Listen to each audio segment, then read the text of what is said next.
يا مساء الجمال على أحلى متابعين في الدنيا. فتة شاورما فراخ، طعمها خطير، وجبة بنشتريها من مطاعم غالية جدا، هتعمليها في البيت أنضف أوفر أجمل وألذ وأطعم وحاجة كده من ورا الخيال. وأنا جايلك من المستقبل وبقولك ولادك هيطلبوها منك باستمرار، طعمها مميز. وانا داليا، لو اول مرة تشوفيني اشتركي في قناتي على اليوتيوب، لايك وشير لو عجبك الفيديو. اكلة ما يختلفش عليها اتنين، وبدل ما تشتريها من المطاعم غالية جدا بتمن وجبة واحدة، هنعمل اكل يكفي اسرة كاملة وممكن كمان يفيض لتاني يوم. وهبدأ بتنظيف الشاورما عشان اتخلص من اي ريحة زفارة موجودة فيها. معلقة كبيرة من الدقيق، هنزل عليها بمعلقة كبيرة من الملح، عصير ليمونة كبيرة، والليمونة تكوني غسلاها كويس لاني برمي القشر جوه الخليط. كوباية كبيرة من المية، وهقلب كويس جدا عشان الدقيق يدوب وكل المكونات تمتزج مع بعض كويس. بنزل بكيلو من الشاورما في الخليط ده واقلبه كويس جدا، وهسيبه منقوع في الخليط ده مش اقل من ربع ساعة، وده الحجم المناسب لتقطيع الشاورما. والشاورما ممكن تجهزيها من الصدور بس، وممكن تعمليها ميكس من الصدور والوراك، بتبقى جوسي وطعمها طري جدا. هتشطفيها وتغيري لها المية اكتر من مرة لحد ما تبقى نظيفة خالص. هتسيبيها تصفي ميتها، وهنبدأ نجهز مع بعض التتبيلة المميزة. في بولة ناشفة ونظيفة هنزل بعلبة كبيرة من الزبادي، وهضيف لها معلقة صغيرة مليانة من الملح، معلقة صغيرة مليانة من الكزبرة الناعمة، معلقة صغيرة مليانة من السماق، ده بيدي مزازة حلوة جدا للشاورما، مع معلقة صغيرة من الزعتر، ولو الزعتر خشن هننعمه بين ايدينا. نص معلقة صغيرة فلفل اسود ناعم، نص معلقة صغيرة من الشطة، وما تقلقيش الشاورما مش هتبقى سبايسي. نص معلقة صغيرة من الجنزبيل البودرة، نص معلقة صغيرة توم باودر، ونص معلقة صغيرة بصل باودر، نص معلقة صغيرة من البابريكا، ربع معلقة صغيرة من القرفة، عصير نص ليمونة، بس الليمونة اللي أنا مستخدمها كبيرة، لو صغيرة يبقى عصير ليمونة كاملة. 3 فصوص ثوم ههرسهم ناعم جدا وانزل بيهم على الخليط. معلقة كبيرة من دبس الرمان بيخلي أنسجة الشاورما طرية جدا وجوسي، مع معلقة كبيرة من الصويا صوص، مع معلقتين كبار من زيت الزيتون، ولو مش متوفر عندك زيت زيتون هتضيفي معلقتين كبار من أي نوع زيت طعام. وبقلب المكونات كويس جدا مع بعض بالمعلقة، ولأني مهما قلبت بالمعلقة الزبادي بيفضل محبب، فبقلب الخليط بالمضرب اليدوي. الزبادي بينعم والخليط كله بيبقى كريمي، وهستمر في التقليب لحد ما القوام يبقى كريمي. مش عايزة أقول لكم ريحة التتبيلة تحفة، وهم ريحتها قوية جدا جبارة. قلبت كويس جدا، كل المكونات دابت مع بعضها. بدوق التتبيلة واتأكد إنها مش ناقصها أي حاجة، على طرف صباعك على طرف المعلقة، المهم تتأكدي إن ملحها مظبوط، توابلها تمام. بنزل بكيلو شاورمة فراخ في التتبيلة وأقلبهم مع بعض كويس جدا. قلبت كويس جدا وتأكدت إن الشاورما شربت من التتبيلة. هغطي الطبق واحطه في التلاجة، وتسيبيها بقى براحتك على حسب انتي هتطبخيها امتى. اقل حاجة ساعتين، تسيبيها ساعتين وتشتغلي بيها، او تسيبيها 6 ساعات. ممكن تبيتيها من بالليل لتاني يوم الصبح، وتاني يوم بتقومي تشتغلي بيها على طول. ولان الشاورما بتتقدم باكتر من طريقة، بس احلى طريقة ليها فتة الشاورما، وانا حبيت اروق عليهم في البيت النهاردة، فقررت اني هعمل لهم فتة شاورما.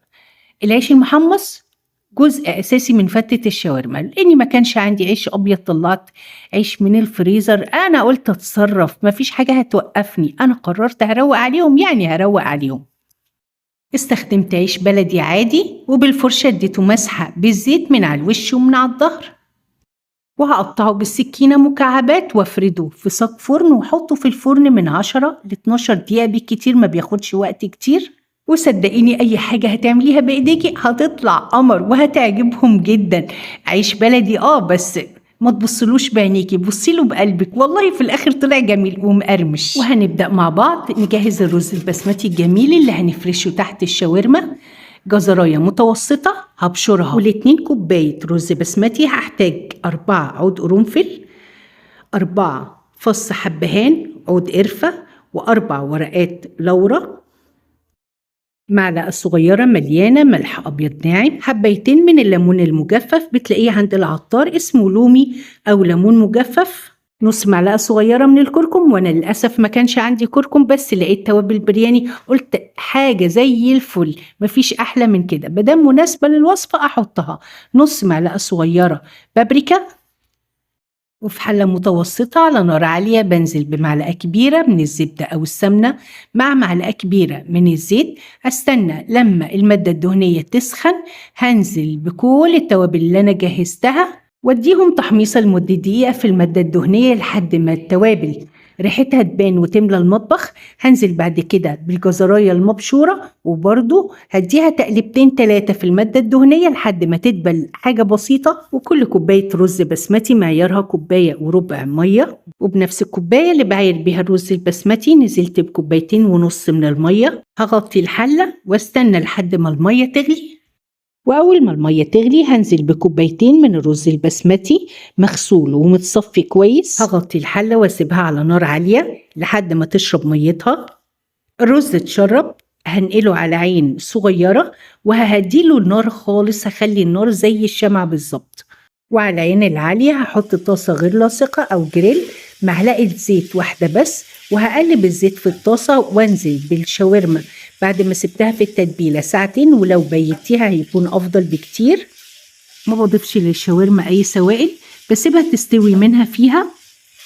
كل فترة بقلب الشاورما عشان ما تتلسعش مني، ولما تدخل في السوا هنزل عليها ببصلاية متوسطة متقطعة جوانح. هقلب البصل مع الشاورما وهوطي النار خالص واسيبهم يكملوا التسوية بتاعتهم على نار هادية.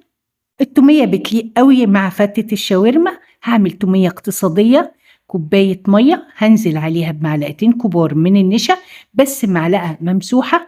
هقلب كويس جدا لحد ما النشا يدوب في المية. هرفعه على نار متوسطة واستمر في التقليب عشان ما يكلكعش. أول ما قوامه يتقل يبقى شبه المهلبية كده هرفعه من على النار، هسيبه يبرد شوية واضيف له 5 معالق كبار من اللبن الحليب، معلقة صغيرة من الملح الناعم، عصير نص ليمونة، بس نص ليمونة اللي استخدمتها كان حجمها كبير تعادل ليمونة صغيرة، فص ثوم مهروس ناعم جدا.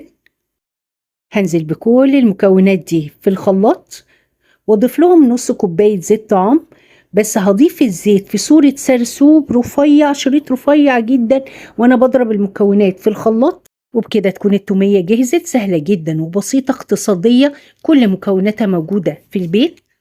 وبكده تكون كل مكونات وجبتنا جهزت. ولأن العين دايما بتحكم على الأكل قبل أي حاجة تانية، هنقدم وجبتنا بطريقة مميزة جدا زي المطاعم الكبيرة وأحسن. سرفيس كبير هنزل فيه بحلة الرز كلها وابدأ أظبط الرز عشان ياخد شكل السرفيس من جوه. هلف الرز من بره بالعيش المحمص وهغطي الرز من فوق بالشاورما. وجبة جميلة جدا، ولادك هيعتمدوها وهيطلبوها منك باستمرار من جمالها. ابهريهم بطعم أكلك المميز. وجبة ما يختلفش عليها 2 وبتمن طبق واحد بس من أي مطعم، هتعملي أكل يكفي البيت كله ويفيد كمان. اعمليها هتعجبك وتعجب ولادك، وبألف هنا وشفا.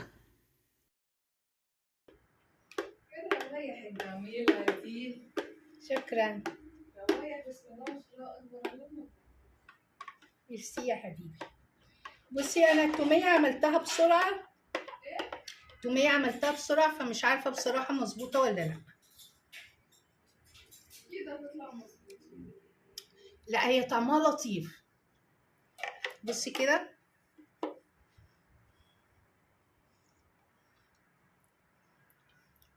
طعمها خطير بجد. عجبتك؟ طعمها خطير.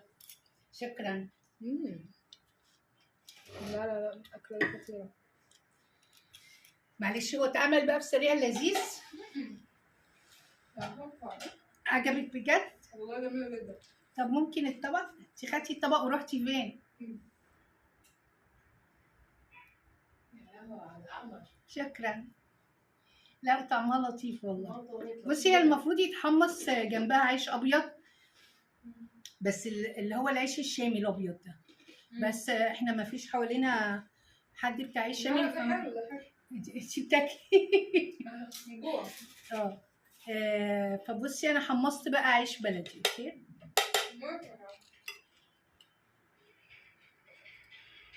ماشي يا حبيبي، يلا بقى عشان تاكلي والاكل سخن كده.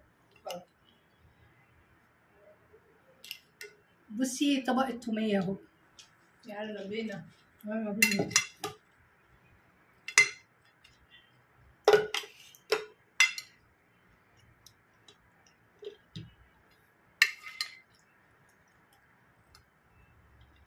بس هاكل كتير عشان انا جعانه لا بصراحه. والرز حلو.